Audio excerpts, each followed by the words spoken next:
একটি আমল আমাদের দেশে অনেকে করছে, ঈদে মিলাদুন নবী, ঠিক কিনা? দুইটা কথা না বলে তো হক আদায় হয় না। আমি তো ছোট মানুষ, কত কিছু বলতে চাচ্ছি না।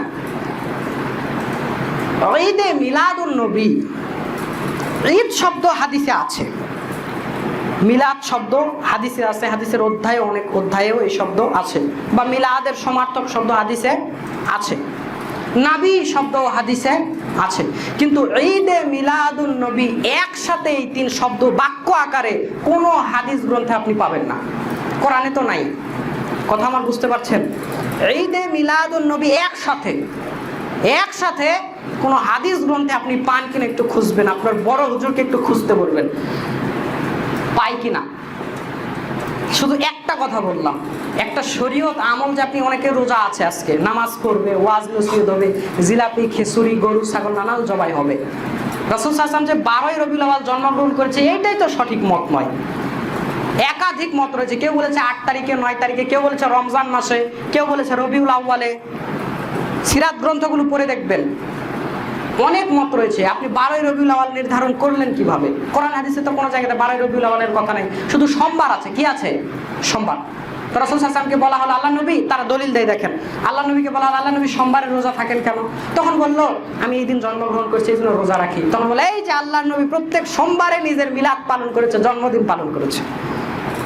তা আল্লাহ নবী তো সিয়াম রেখে প্রত্যেক সোমবার ঈদ পালন করলো, তার জন্ম পালন করলো, তো তোমরা জিলাপি খিচুড়ি নিয়ে মারামারি লাগো কেন সেই দিন?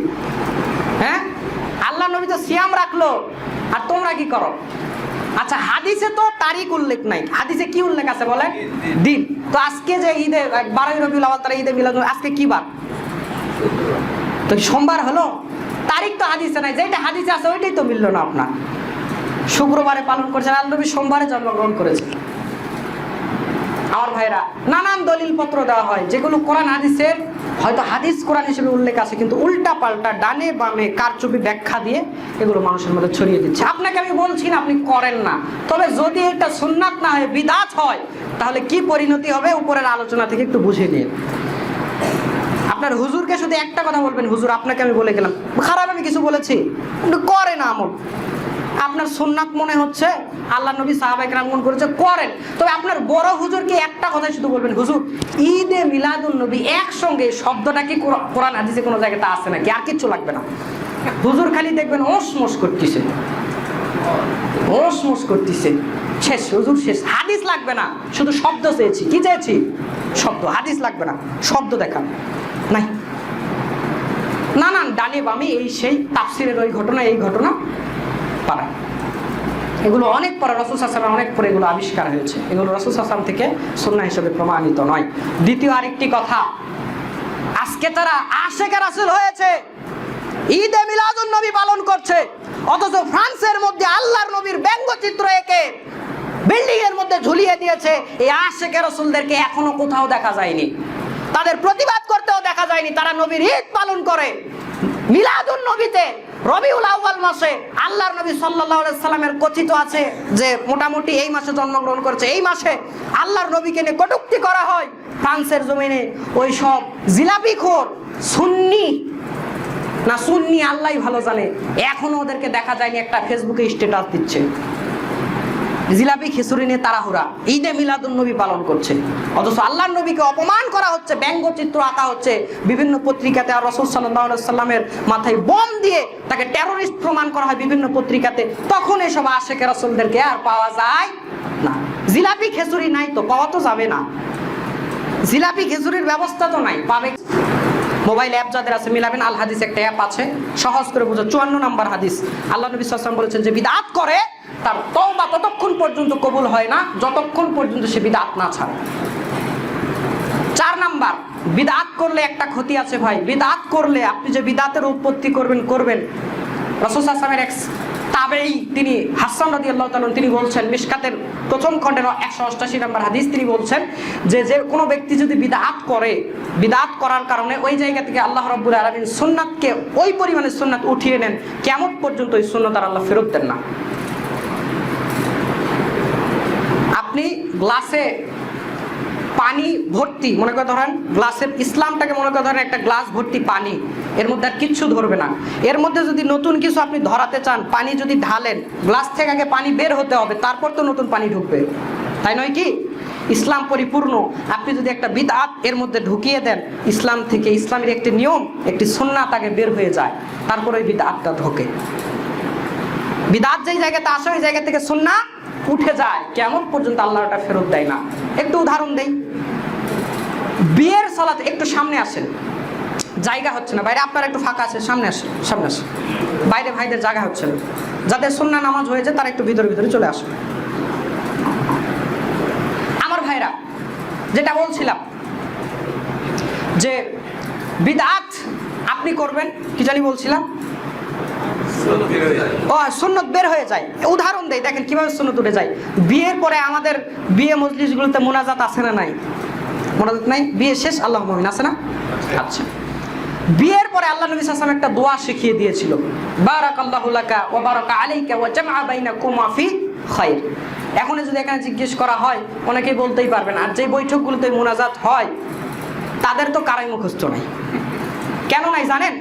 ওই সুন্নাতের জায়গাতে একটা বিদআত ঢুকে গেছে, তো বিদআত যেহেতু ঢুকেছে, সুন্নাত উঠে গেছে। আরো উদাহরণ দেয় যে ফরজ সালাতের পরে সবাই একসাথে মোনাজাত করার প্রবণতা আমাদের মধ্যে আছে। যেই মসজিদগুলোতে এরকম হয়, সেই মসজিদগুলোতে রাসূল সাল্লাল্লাহু আলাইহি ওয়াসাল্লাম যে এত প্রকারের 12-14 জাতের দোয়া শিখিয়ে দিয়ে গেছে, একটাও বলা হয় না। কেন বলা হয় না? একটা বিদআত ঢুকেছে, একটা বিদআত ঢুকেছে, রাসূল সাল্লাল্লাহু আলাইহি ওয়াসাল্লামের সুন্নাহ সেই জায়গা থেকে উঠে গেছে। যেখানেই বিদআত ঢুকবে ওই পরিমাণ সুন্নাহ ওখান থেকে উঠে যাবে। ক্ষতি দেখেছেন? এবার আসেন আরো ক্ষতি কি, বিদআত করলে সমস্যা কি, অসুবিধা কি? দলিল নাই। ওনাকে বলেন ভাই কিতাব কোন কিতাবে আছে, কোন হাদিসে আছে? ওনার কিতাবের নাম অসুবিধা কি?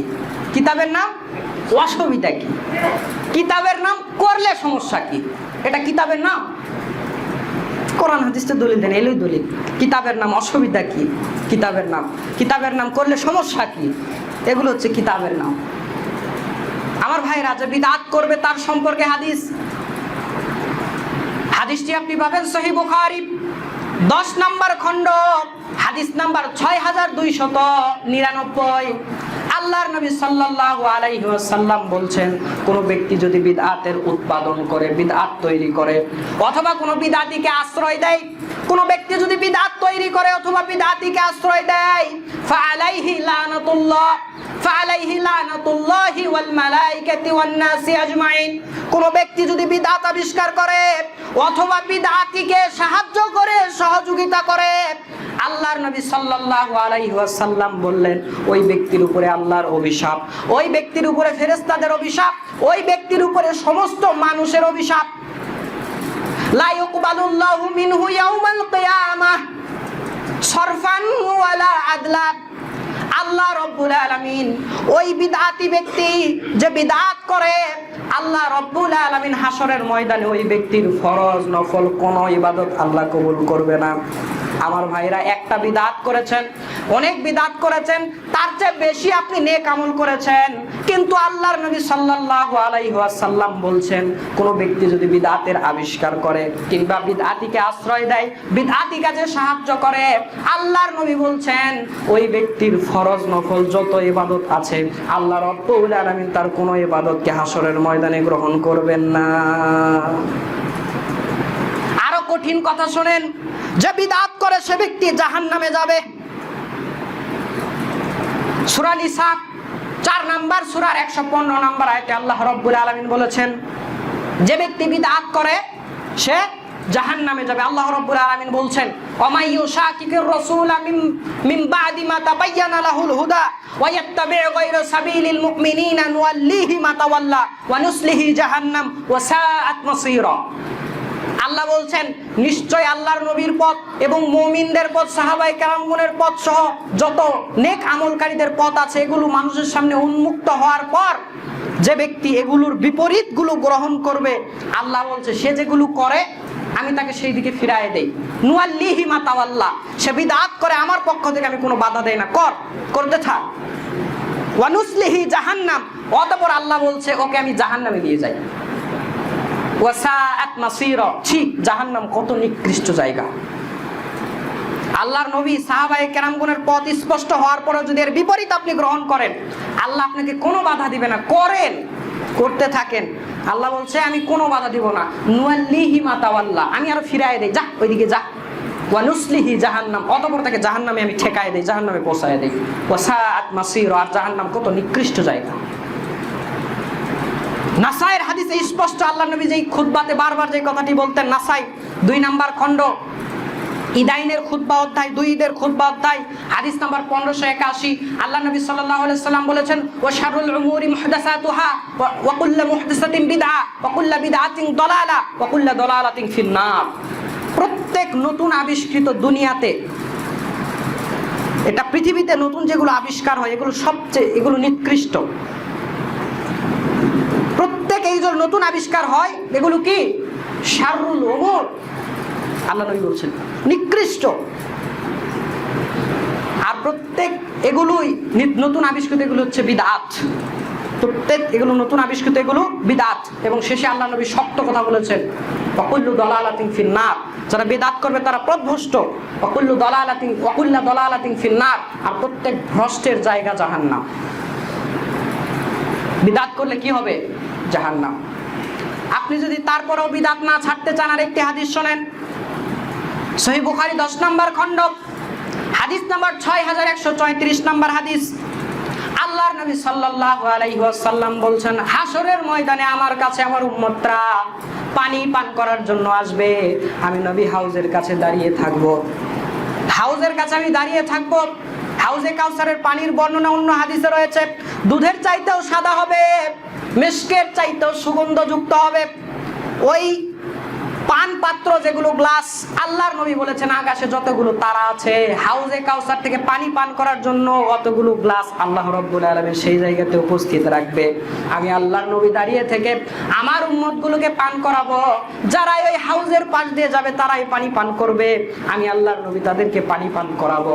আল্লাহর নবী সাল্লাল্লাহু আলাইহি ওয়াসাল্লাম বলেন, এক পর্যায়ে কিছু লোক আমার কাছে আসবে, তারা আমার উম্মত, আমি চিনতে পারবো, আমি যে তাদের নবী, তারাও আমাকে চিনতে পারবে, দুজন একে অপরকে আমরা চিনতে পারবো। আমি তাকে পানি পান করানোর জন্য এগিয়ে যাব, হঠাৎ করে তার মধ্যে, তাদের মধ্যে আর আমার মধ্যে পর্দা পড়ে যাবে, আড়াল হয়ে যাবে, আমি তাকে আর পানি পান করাতে পারবো না। তখন আমি বলবো, আরে এ তো আমার উম্মত, আমি চিনতে পারছি, আমি পানি পান করাবো। আল্লাহ রাব্বুল আলামিন বলবেন, নবী এই উম্মত আপনার ওই উম্মত নয়, এগুলো ভেজাল উম্মত।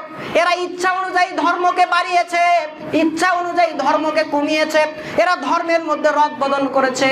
এই কথা শোনার সাথে সাথে আল্লাহর নবী সাল্লাল্লাহু আলাইহি ওয়াসাল্লাম বলবেন, সুহকান সুহকান, দূর হও লিমান গায়্যারা বাদি, আমার চলে আসার পরে আমার দিনের মধ্যে যারা কমা বাড়া করেছিল, বিদআত করেছিলে, আজকে এখান থেকে দূর হয়ে যাও, আমি তোমাদেরকে আল্লাহর এই রহমত হাউজে কাউসারের পানি তোমাদের পান করাবো না। যারা বিদআতি হবে, করলে অসুবিধা কি? বিদআত করে মরে যান, হাউজে কাউসারের পানি আপনার নসিব হবে না।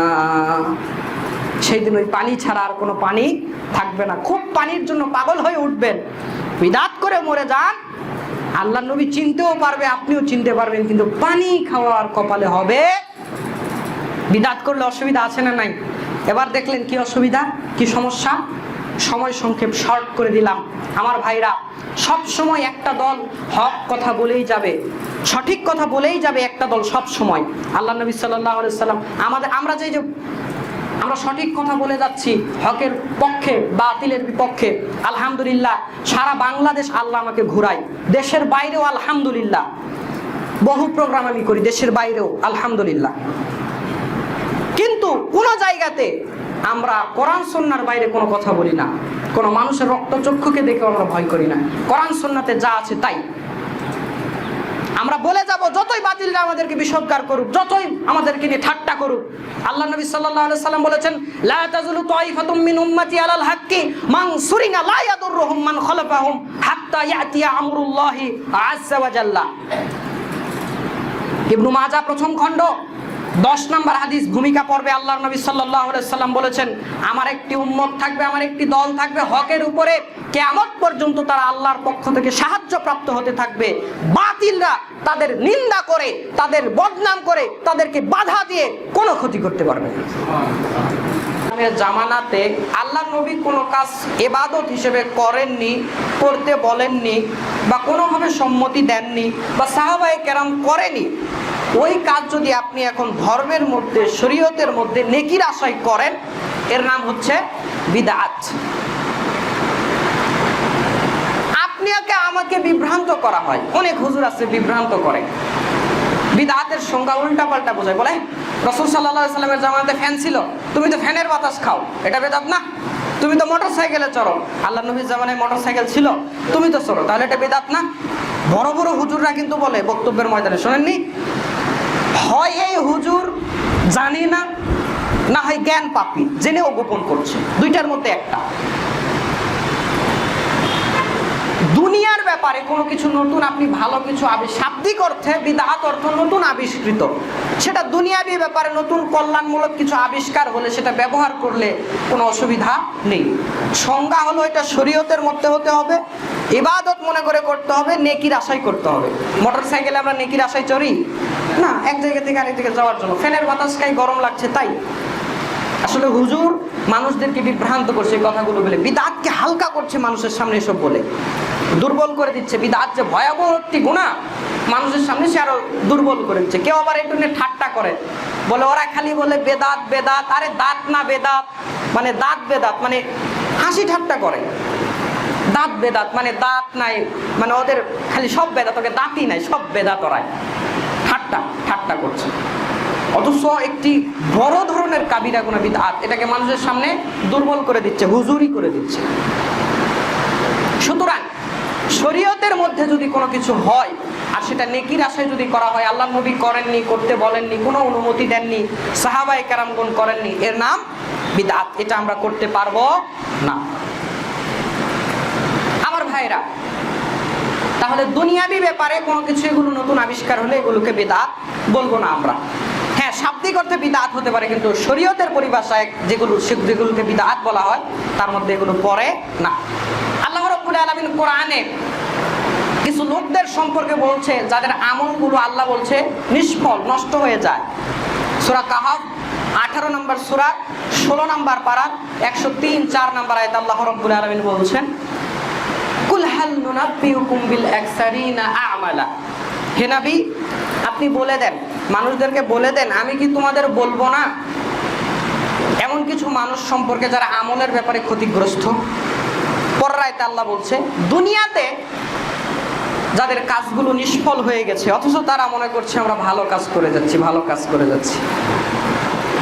বিদআতিও একই, সে দুনিয়াতে নেকির কাজ মনে করে বিভিন্ন কিছু করে, কিন্তু সেগুলো কি হবে?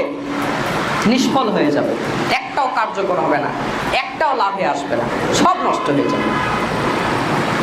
সম্মানিত ভাইয়েরা, এখানে ছোট্ট করে একটা কথা বলে রাখি, শয়তানের কাছে সবচেয়ে, সুফিয়ান আস-সাউরি রাহিমাহুল্লাহ তিনি বলছেন, শয়তানের কাছে সবচেয়ে পছন্দের গুনার নাম হচ্ছে বিদআত।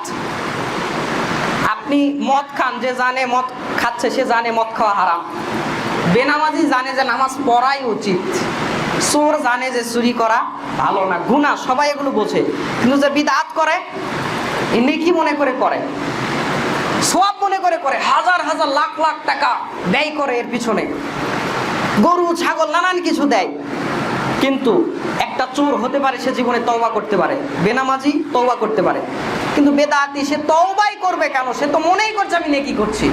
শয়তান খুব ভালোবাসে এটা, কারণ সে আর তওবা করেই না কোনোদিন। আরে আমল করছি, আমল নেকির কাজ, সেটা থেকে আবার তওবা করবো নাকি?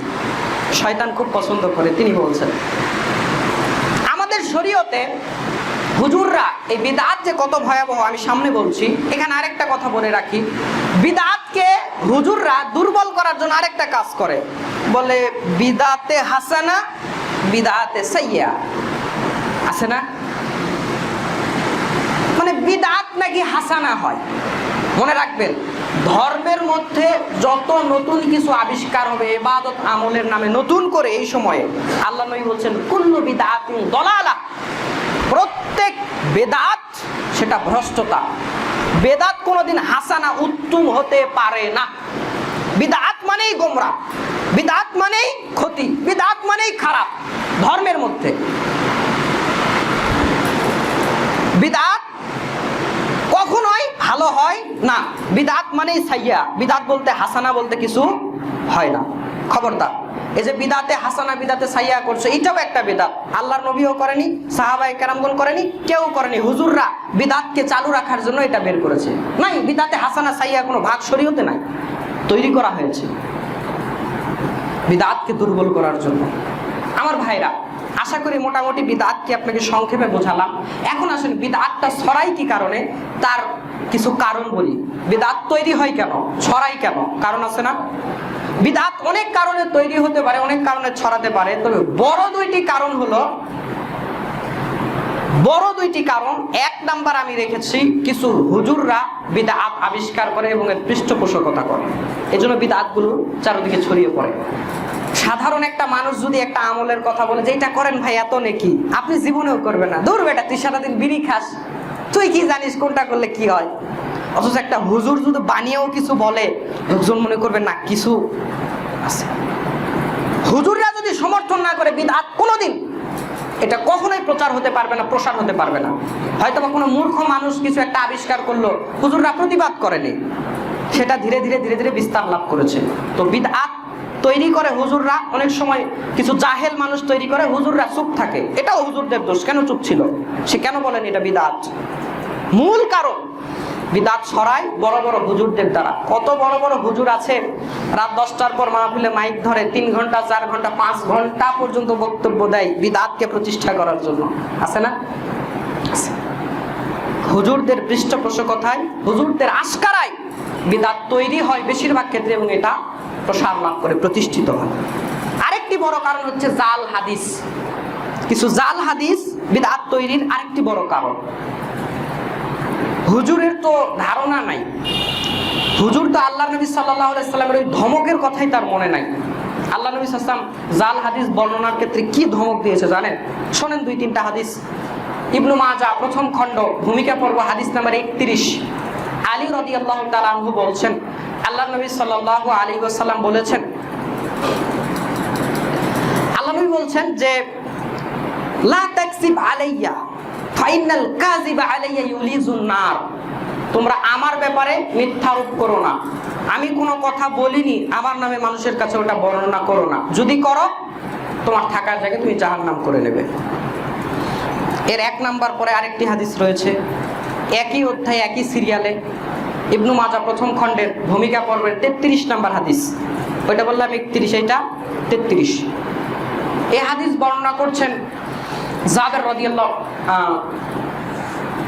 রাদিয়াল্লাহু তাআলা আনহু। তিনি বলছেন, আল্লাহ নবী সাল্লাল্লাহু আলাইহি সাল্লাম বলেছেন, মান কাযাবা আলাইয়া মুতাআম্মিদান ফালিয়াতাবাওয়া মাকাদাহু মিনান নার।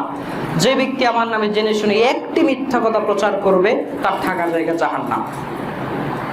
এই শব্দে আরো হাদিস রয়েছে, আপনি খোলেন, বুখারীতে রয়েছে, এবং এই অধ্যায়ে আরেকটি হাদিস রয়েছে। আবু হুরায়রা রাদিয়াল্লাহু তাআলা আনহু বলছেন যে মান তাকাওয়ালা আলাইয়া মা লাম আকুল ফালিয়াতাবাওয়া মাকাদাহু মিনান নার। এটা 34 নম্বর হাদিস, ইবনু মাজাহ প্রথম খণ্ডের।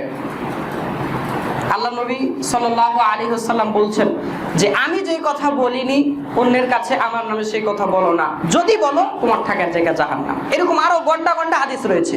ধমক, আল্লাহ নবীর ধমক দেখেন হাদিস বলার ক্ষেত্রে, জাল যেন না হয়। তো হুজুর, এখানেও হুজুরেরই দোষ।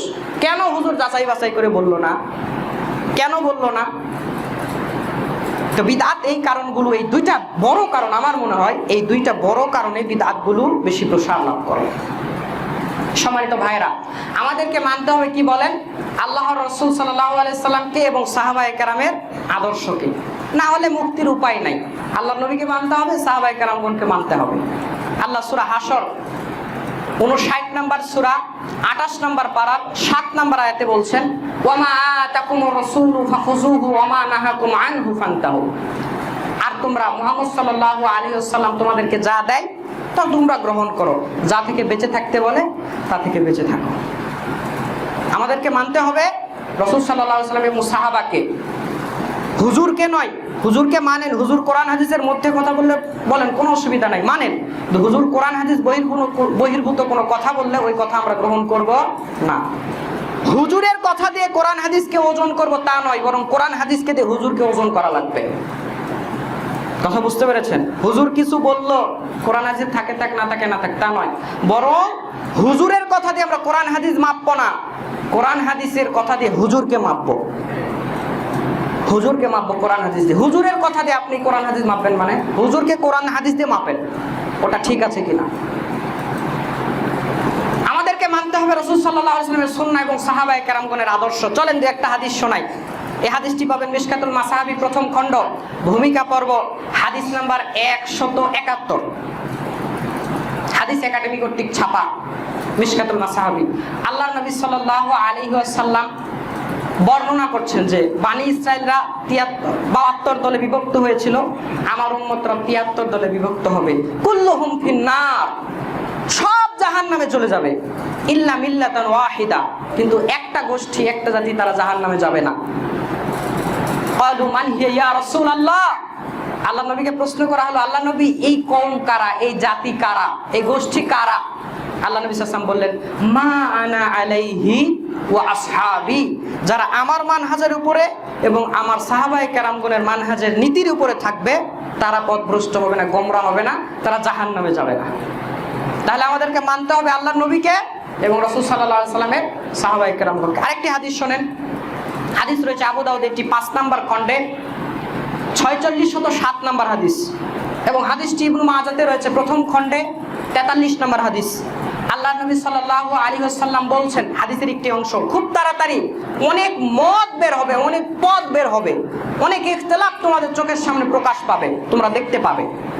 সেই সময় মিন সুন্নতি ওয়া সুন্নাতিল খুলাফায়ে রাশিদিন আল মাহদিয়্যিন আ'আদ্দু আলাইহা বিন নাওয়াজিদ, এই মতভেদের সময় তোমরা আমার সুন্নাত, আমার নিয়ম নীতি এবং খোলাফায়ে রাশিদিনের, হেদায়েতপ্রাপ্ত খোলাফায়ে রাশিদিনের নিয়ম নীতি অনুসরণ করবে, এমন ভাবে অনুসরণ করবে, এমন ভাবে আঁকড়ায় ধরবে, আ'আদ্দু আলাইহা বিন নাওয়াজিদ, দাঁত দিয়ে তোমরা রাসূল সাল্লাল্লাহু আলাইহি ওয়াসাল্লাম এবং আমার সুন্নাত, আমার নিয়ম এবং খোলাফায়ে রাশিদের নিয়মকে দাঁত দিয়ে কামড়িয়ে ধরবে, এত শক্তভাবে ধারণ করবে।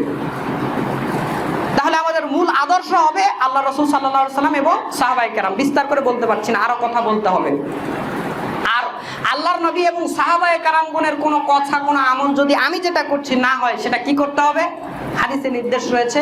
আয়েশা, আম্মা আয়েশা সিদ্দিকা রাদিয়াল্লাহু তাআলা আনহা, তিনি বর্ণনা করছেন আবু দাউদ 5 নম্বর খণ্ড, হাদিস নাম্বার 4606। আয়েশা রাদিয়াল্লাহু তাআলা আনহা বলছেন, রাসূল সাল্লাল্লাহু আলাইহি ওয়াসাল্লাম বলেছেন, মান আহদাসা ফি আমরিনা হাযা মা লাইসা ফিহি ফাহুয়া রাদ্দুন, যেই কাজ, যেই কথা রাসূল সাল্লাল্লাহু আলাইহি ওয়াসাল্লামের শরীয়তের মধ্যে নাই, আমল হিসেবে আল্লাহর নবী করেননি, সাহাবায়ে কেরামগণ এরা কেউ করেনি, আল্লাহর নবীর আদেশ নেই, সেই কাজ যদি কেউ করে বা করতে থাকে ফাহুয়া রাদ্দুন, তা পরিত্যাজ্য, এখনই পরিত্যাগ করো, ওটা করা যাবে না। সম্মানিত ভাইয়েরা, সময় খুবই সংক্ষেপ, এই জন্য বক্তব্য ছোট করেই বলছি। আরো এখানে কোরআন হাদিসের আয়াত বলা যেত, কিন্তু সময় সংক্ষেপ, আরো কিছু পয়েন্ট বলতে হবে, খুবই অল্প সময়। তো একটা প্রশ্ন, বিদআত এত খারাপ, এখন এই যে এতক্ষণ ওয়াজ করলাম, বিদআত করা যাবে না, এই ওয়াজ 1 মিনিটে শেষ। একটা বিদআতি যদি খালি বলে, ভাই এই কাজটা তো ভালো করলে সমস্যা কি, শেষ, আপনার 20 মিনিটের ওয়াজ শেষ, ওনার একটা কথাই শেষ, করলে সমস্যা কি? আছে না, আছে না? প্রথম কথা, আগে উত্তর দিই, আপনার কথার উত্তর দিচ্ছি, করলে সমস্যা কি। তার আগে প্রথম কথা, করাই যাবে না, করাই যাবে না। শরীয়তের চুল পরিমাণ শরীয়তকে নড়চড় করা যাবে না, চুল পরিমাণও যাবে না। দেখবেন, আপনাকে দেখাই, সাহাবী একটু পরিবর্তন করতে চেয়েছিল, আল্লাহ নবীর ধমক দেখেন। তিরমিজিতে হাদিসটি পাবেন 6 নম্বর খণ্ড, হাদিস নাম্বার 3394। আল্লাহ নবী সাল্লাল্লাহু আলাইহি ওয়াসাল্লাম একদিন এক সাহাবীকে ঘুমের দোয়া শেখাচ্ছেন, এক সাহাবীকে, বারা ইবনে আজিবকে। তো দোয়ার শেষ অংশে রয়েছে ওয়াবি নাবিয়িক আল্লাযী আরসালতা, দোয়ার শেষ অংশ ওয়াবি নাবিয়িক আল্লাযী আরসালতা। তো সাহাবী, আল্লাহ নবী বলল যে তুমি এটা বলো, সাহাবী বলেছে ওয়াবি রসুলিক আল্লাযী আরসালতা। আল্লাহ নবী কি বলল? তুমি বলো, নাবী বলো। আর সাহাবী কে বলেছে? রসুল বলেছে। আল্লাহ নবী শোনা মাত্র ফাতানা বিয়াদিহি ফি সদরি, আল্লাহর নবী তার বুকে এক ঘুষি মারলো। অনেক সময় কাজ ভুল করলে, কথা ভুল করে বলে এটা করলি কেন বললেন, আল্লাহ নবী ঠিক সেইভাবে তার দিকে ফাতানা বিয়াদিহি ফি সদরি, তার বুকে আঘাত করে বলল সুম্মা কল আমানতু বিনাবিয়্যিকা আল্লাযী আরসালতা। এই তুমি রাসূল বললে কেন? বলো ওয়া বিনাবিয়্যিকা আল্লাযী আরসালতা, আমি ঈমান আনলাম সেই নবীর উপরে যাকে আল্লাহ পাঠিয়েছে, তুমি রাসূল বললে কেন? আমি তোমাকে রাসূল শিখিয়েছি? অথচ নবী শব্দ উত্তম না রাসূল শব্দ উত্তম? রাসূল শব্দ উত্তম। সব নবী কিন্তু রাসূল না, কিন্তু সব রাসূলই নবী। সাহাবী সুন্দর একটা শব্দ ব্যবহার করলো, কিন্তু আল্লাহর নবী বললো না। কেন বললে তুমি? আমি তোমাকে রাসূল বলতে বলেছি, নবী বলতে বলেছি। নবী বলো। দেখছেন, নবী রাসূল এইটুকু শব্দ আল্লাহ নবী পরিবর্তন করতে দিচ্ছে না, সাথে সাথে ধমক দিয়ে শিখে দিচ্ছে, বলো যেটা বলতে বলছি সেটা বলো। তাহলে করাই যাবে না, পরিবর্তন করাই যাবে না, নতুন কিছু করাই যাবে না, বা যেটা আছে সেটারও কোনো পরিবর্তন করাই যাবে না। আপনি আমল করেন, আপনি করতে পারেন না, সেটা আপনার ইমানের দুর্বলতা, সেটা ভিন্ন কথা। তবে নতুন করে কিছু করবেন বা যেটা আছে ওইটাকে 19-20 করবেন, তা হবে না, 20-20 হতে হবে। দেখুন, করলে অসুবিধা কি, ভালো কাজ করলে অসুবিধা কি? আরেকটা উদাহরণ দেই। মিশকাতুল মাসাহাবি প্রথম খণ্ড ভূমিকা পর্ব 145 নম্বর হাদিস, আনাস রাদিয়াল্লাহু তাআলা আনহু বর্ণনা করছেন, আল্লাহর নবীর স্ত্রীদের কাছে 3টা লোক আসলো। এসে আল্লাহ নবীদের স্ত্রীকে জিজ্ঞাসা করছে আল্লাহ নবীর ইবাদত আমল কেমন কেমন ছিল। তো বর্ণনা করলো যে এমন এমন ছিল। তারা 3 জন এখন শুনে বলছে হাই হাই, আল্লাহ নবীর আগের পাপও মাপ, পরের পাপও মাপ, তিনি যদি এত আমল করেন, আমাদের তো, আমরা তো গুনাহগার, আমাদের এতটুকু আমল দিয়ে হবে না। একজন বলল আমি সারা রাত সালাত আদায় করবো, ঘুমাবোই না, সারা রাত সালাত আদায় করবো। একজন, ভালো কাজ না? রাত্রে সারা রাত নামাজ পড়ে, ভালো কাজ না? আচ্ছা। একজন বলল আমি একদিনও রোজা ছাড়বো না। আল্লাহ নবী রোজা রাখতো, রোজা ছাড়তো, রাত্রে কিছু অংশ সালাত আদায় করতো, ঘুমাতো, ঠিক কিনা? একজন বলছে আমি রোজাই ছাড়বো না, প্রত্যেকদিন রোজা রাখবো। আল্লাহ নবী ছাড়ে রাখে, আল্লাহ নবীর হিসাব ভিন্ন, তিনি, তার গুনাহ নাই, আমাদের গুনাহ আছে, আমাকে রোজ রোজা রাখা লাগবে। আরেকজন বলছে, তৃতীয়জন বলছে আমি বিয়েই করবো না, ওই বিয়ে করলে বউ বাচ্চা জ্ঞান জ্ঞান প্যান প্যান, ধর্ম পালনে আমার অসুবিধা হবে, বিয়েই করবো না। এমন সময় আল্লাহ নবী এসেছে, হাদিস বলছি, এমন সময় আল্লাহ নবী এসে বলছে, ওদের কথাগুলো শুনেছে, শুনে বলছে এই কথাগুলো কি তোমরা বলছিলে? বলে হ্যাঁ। আল্লাহ নবী বলছে শোনো, পৃথিবীতে সবচেয়ে বেশি আমি আল্লাহকে ভয় করি, আমি রাতের কিছু অংশ ঘুমাই, কিছু অংশ সালাত আদায় করি, আমি সিয়াম রাখি, সিয়াম সারি, আমি বিয়ে করেছি। ফামান রাগিবা আন সুন্নতি ফালাইসা মিন্নি, আমার সুন্নাত হলো রাত্রে ঘুমানো, আবার নামাজও পড়া। আমার সুন্নাত হলো রোজা রাখা, সিয়াম রাখা, সিয়াম সারা। আমার সুন্নাত হলো বিয়ে করা। কেউ যদি এগুলোর দিকে মুখ পিঠ দেখায়, কেউ যদি এগুলোকে পছন্দ না করে, ফালাইসা মিন্নি, সে আমার দলভুক্ত নয়। কি সাহাবী, ওই সাহাবী 3 সাহাবী কি খারাপ কোনো কথা বলেছিল? সারা রাত তো নামাজই পড়তে চেয়েছিল, সমস্যা কি? একটু তো রোজাই না রাখতে চেয়েছিল, কত নেকি রোজা রাখলে, আল্লাহ বলেছে হাদিসে। আরে বিয়ে করতে চাইনি, বিয়ে করলে বাচ্চা কাচ্চা নিয়ে ঝামেলা হবে, বিয়ে করলে বাচ্চা কাচ্চা নিয়ে ঝামেলা হবে, সেই জন্য সে বিয়ে করতে চাইল না, ধর্ম পালন ভালো মতো যেন হয়। আল্লাহ নবী কি বলল? যদি বেশি মাতব্বরি দেখাও, আমার ইবাদত আমল যেটা শিখিয়েছি করিয়েছি এটার উপর দিয়ে, তাহলে তোমরা আমার উম্মতি হবে না। তোমার ইবাদত আমল, সারাদিনের রোজা, সারা রাতের নামাজ, বিয়ে না করা নিয়ে এখান থেকে দূর হও, তুমি আমার উম্মতি না। কথা বুঝতে পেরেছেন? তাহলে প্রথম উত্তর হলো করাই যাবে না, করাই যাবে না। দ্বিতীয় উত্তর আসেন, করলে সমস্যা কি? আচ্ছা আচ্ছা, মাগরিবের সালাত কত রাকাত? ফরজ 3 রাকাত। 3 রাকাত কিনা? 3 রাকাত ফরজ সালাত। আচ্ছা, অন্য সালাতগুলো 2 রাকাত 4 রাকাত, একটাই বেজুর সালাত 3 রাকাত। আপনি মনে করলেন 4 রাকাত পড়ি, সময়ও আছে, কি পড়লে হবে না? 4 রাকাত পড়ি, আল্লাহ একটু নেকি 10টা নেকি বেশি দেবে, দেবে কিনা? কেন? আপনি নামাজই তো পড়বো, সমস্যা কি? এটা 3 রাকাতের জায়গায় 4 রাকাত করবো, অসুবিধা আছে না নাই? আপনি যদি 3 রাকাতের জায়গাতে 4 রাকাতে পড়েন, আপনার পুরাটাই 0, একটাও নেকি পাবেন না, ওই 3 রাকাতেরও নেকি নাই। বাড়তি করে যে 4 রাকাত পড়লেন, ওই 3 রাকাত তো হিসাবে নেকি পাওয়ার কথা না, ওটারও পাবেন না, পুরাটাই গোল্লা, 0, পুরাটাই 0। জুমার দিন আমরা 2 রাকাত করে পড়ি, জহরের বদলে 2 রাকাত পড়ি। তো সেই দিন হুজুরকে এসে বলা হলো, হুজুর তাহলে আজকে জুমার দিন, ছুটির দিন, আমরা তো কাজকর্ম নিয়ে ব্যস্ত থাকি, আজ একটু ছুটি, চলেন 2 রাকাতের জায়গায় 4 রাকাত পড়ি, সমস্যা কি? প্রত্যেক দিন তো 4 রাকাতই পড়ি। তো যদি 4 রাকাত পরে অসুবিধা আছে না নাই? কি অসুবিধা? নামাজ পড়বে নেকি হবে। আপনি বলছেন অসুবিধা, মানে কি অসুবিধা আছে? কোনো অসুবিধা নেই। আছে অসুবিধা? আপনি যদি 4 রাকাত পড়েন, ওই 2 রাকাতেরও নেকি পাবেন না। ওই 2ও 0, বাড়তি যে 2 পড়েছেন ওইটাও 0, কিচ্ছু নাই। ঈদের সালাতে আজান একামত হয়? হয় না। তো কেউ একটু দিল, একটু আজান দিল শখ করে, যে আজান দেয় লোকজন একটু আসুক, কি দেওয়া দিলে নাকি হবে না? আরে কি বলেন নাকি হবে না? মানে আজান দিলে গর্দান উঁচু হয় হাসরের ময়দানে। কত 12 বছর আজান দিলে আল্লাহ নবী সাল্লাল্লাহু আলাইহি ওয়াসাল্লাম জান্নাতের সুসংবাদ দিয়েছে বিনা টাকা পয়সায়। সে একটু তো আজানই দিয়েছে, আপনি বলছেন অসুবিধা। কি অসুবিধা আছে? আপনি তো আজানের বিরোধী তাহলে, হ্যাঁ? আপনি তো তাহলে আজানের বিরোধী, ওকে নিষেধ করছেন কেন আজান দিতে? কি ওই জায়গাতে আজান দেওয়া যাবে? যাবে না। যেটা যেখানে যেভাবে আছে ওভাবেই করতে হবে। সংক্ষেপ করে দিলাম কথা। প্রথম কথা, যারা বলে করলে অসুবিধা কি, প্রথম কথা করাই যাবে না। দ্বিতীয় কথা উদাহরণ দিয়ে বুঝালাম। তৃতীয় কথা, এবার আসেন করলে অসুবিধা কি। এবার কোরআন হাদিস দিয়ে শোনেন, করলে অসুবিধা কি। প্রথম, আপনি যদি বিদআত করেন ভালো মনে করে, এক, আপনি আল্লাহকে অপমান করেন। সূরা মায়েদা 5 নম্বর সূরা 6 নম্বর 3 নম্বর আয়াতে আল্লাহ রাব্বুল আলামিন বলছেন, আল-ইয়াউমা আকমালতু লাকুম দীনাকুম ওয়া আতমামতু আলাইকুম নি'মাতি ওয়া রাদিতু লাকুমুল ইসলামা দীনা। ধর্ম কি? পরিপূর্ণ। অথচ আপনি ধর্মের মধ্যে আরেকটা ইবাদত আমল এনে ঢুকিয়ে দিলেন, দিয়ে এখন বলছেন নেকির নামে করছেন। আল্লাহ বলল ধর্ম পরিপূর্ণ, আর আপনি নতুন ঢুকালেন। কি আল্লাহর কথার বিরোধিতা করলেন না? এক, আল্লাহর বিরোধিতা করেন যারা বিদআত করেন। 2, রাসূল সাল্লাল্লাহু আলাইহি সাল্লামের তারা মনে করে, আমি মনে করি, তারা যেহেতু বিদআত করছে, নতুন ইবাদত আমল করেছে, তার মানে তারা বুঝাতে চাচ্ছে মুহাম্মদ সাল্লাল্লাহু আলাইহি সাল্লাম তাদেরকে এই আমল দিয়ে গেতে ভুল করেছে। নাউজুবিল্লাহ বললেন না? ইমাম মালিক রাহিমাহুল্লাহ বলছেন যে কোনো ব্যক্তি যদি বিদআত কাজ করে, সে যেন বলতে চায় মুহাম্মদ সাল্লাল্লাহু আলাইহি সাল্লাম তার রিসালাতের দায়িত্বই পালন করেননি। নাউজুবিল্লাহ। তিনি আমাদের কাছে সবকিছু পৌঁছাননি, 100% সব পৌঁছিয়ে দিয়েছে। আপনি নতুন করে একটা এখন করছেন, তার মানে খুব নেকির কাজ, এটা আল্লাহ নবী বলতে ভুলে গেছে, আপনি এবারে খুব বড় মুস্তাহিদ হয়ে গেছেন, আপনি এখন নতুন করে আমল বের করে করছেন। আল্লাহর নবীকে অপমান করা হয়। আল্লাহর নবীর নবুয়তের দায়িত্ব পালন যে করে গেছে, এটাতে আপনি সন্দেহ করেন, তার মানে